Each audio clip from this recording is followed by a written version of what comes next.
The Raven by Edgar Allan Poe.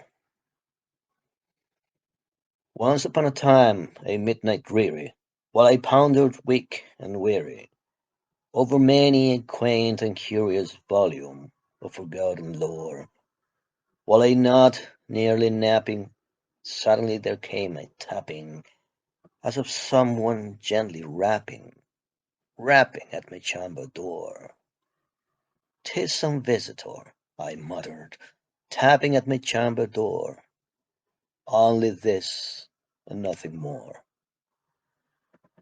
Ah, distinctly I remember it was in the bleak December, and each separate dying ember wrote its ghost upon the floor. Eagerly I wished the morrow, vainly I had sought to borrow from my books surcease of sorrow, sorrow for the lost Lenore, for the rare and radiant maiden whom the angels name Lenore, nameless here forevermore. And the silken, soft, uncertain rustling of each purple curtain thrilled me, filled me with fantastic terrors never felt before, so that now to still the beating of my heart I stood repeating, "'Tis some visitor entreating entrance at my chamber door, some late visitor entreating entrance at my chamber door. This is it, and nothing more." Presently my soul grew stronger, hesitating then no longer. "Sir," said, "or ma'am, truly your forgiveness I implore, but the fact is I was napping, and so gently you came rapping, and so faintly you came tapping at my chamber door, that I scarce was sure I heard you. Here I opened wide the door. Darkness there, and nothing more. Deep into the darkness peering, long I stood there, wondering, fearing, doubting, dreaming dreams no mortal ever dared to dream before.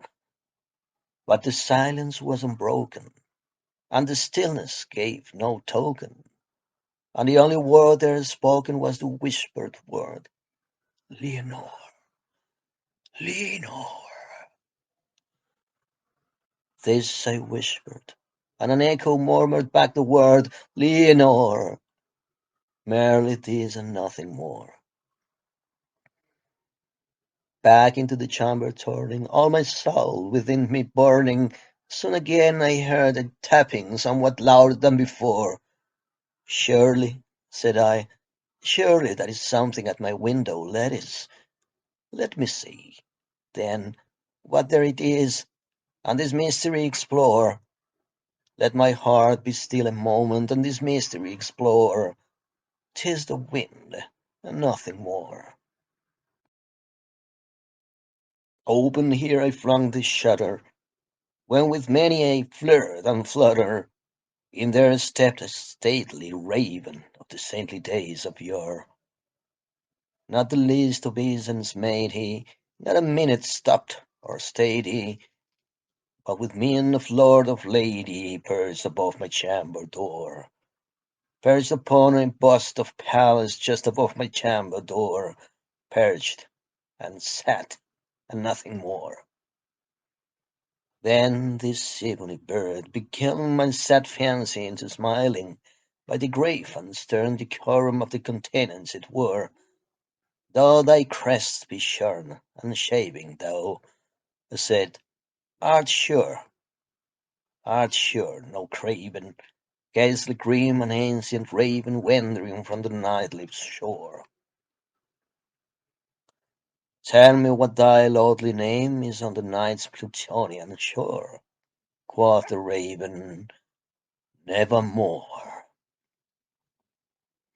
Much I marvelled this ungainly fowl to hear discourse so plainly, though its answer little meaning, little relevancy bore.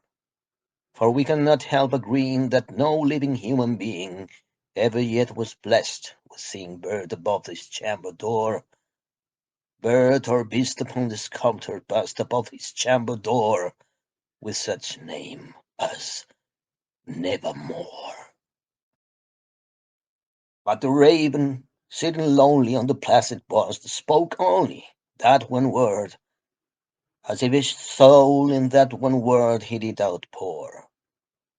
Nothing farther than he uttered, not a feather than he fluttered, till I scarcely more than muttered, other friends have flown before. On the morrow he will leave me, as my hopes have flown before. Then the bird said, nevermore.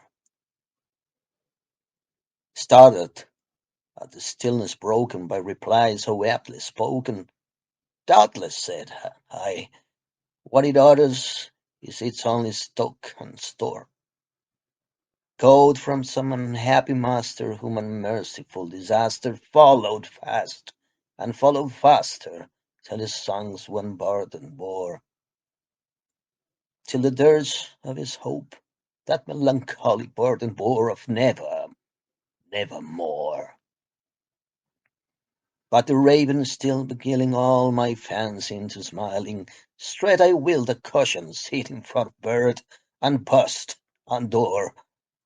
Then upon the velvet sinking, I betook myself to linking fancy unto fancy, thinking what this omnious bird of yore, what this grim, ungainly, gatesly gaunt, and omnious bird of yore, meant in croaking nevermore.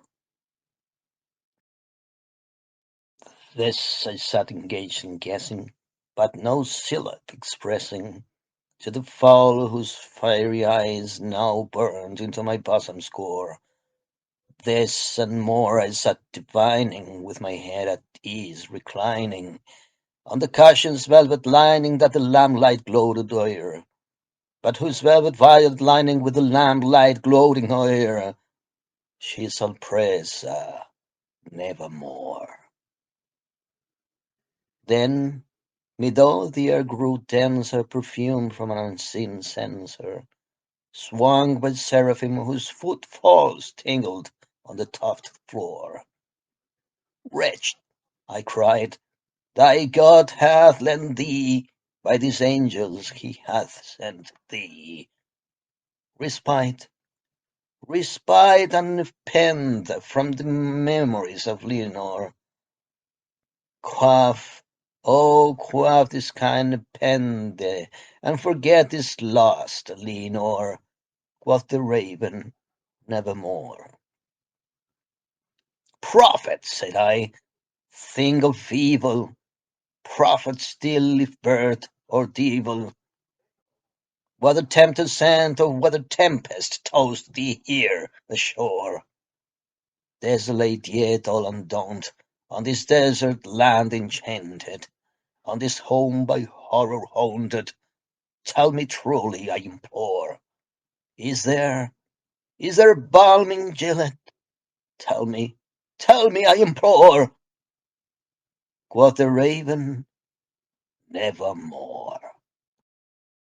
Prophet, said I, think of evil, prophet still, if bird or devil, by that heaven that bends above us, by that God we both adore, tell this soul with sorrow laden, if within the distant Aidenn it shall clasp a sainted maiden, whom the angels name Lenore, clasp a rare and radiant maiden, whom the angels name Lenore.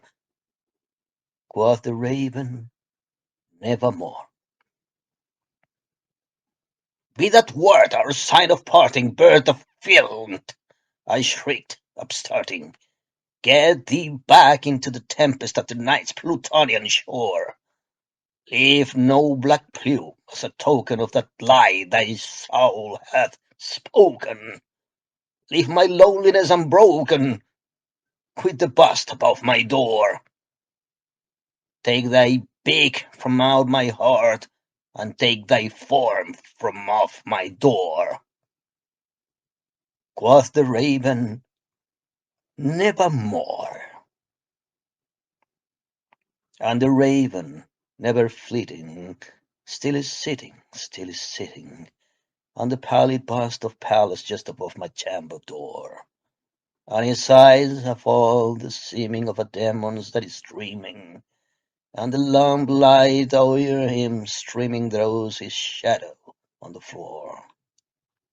And my soul, from out that shadow that lies floating on the floor, shall be lived nevermore, nevermore, nevermore.